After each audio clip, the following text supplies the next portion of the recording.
Bismillah wa subhanallah walhamdulillah wa la ilaha illa Allah wallahu akbar wa la hawla wa la quwwata illa billahi al-aliyyil azim. Bwana Mtume Muhammad sallallahu alayhi wa alihi wa sahbihi wasallam, wakati alipokuwa atufundisha tumuoe mwanamke mwenye sifa gani, ni maarufu, alituambia huolewa mwanamke kwa mambo manne.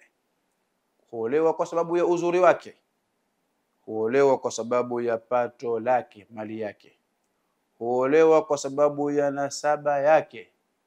Lakini yote haya kwa kuwa hufika sehemu yakatoweka, uzuri hufika wakati ukaisha.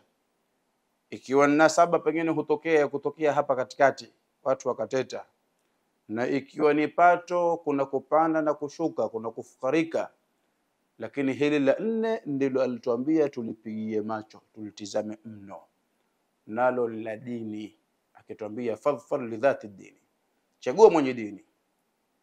Ukitochagua mwenye dini, mkono wako utaangamia.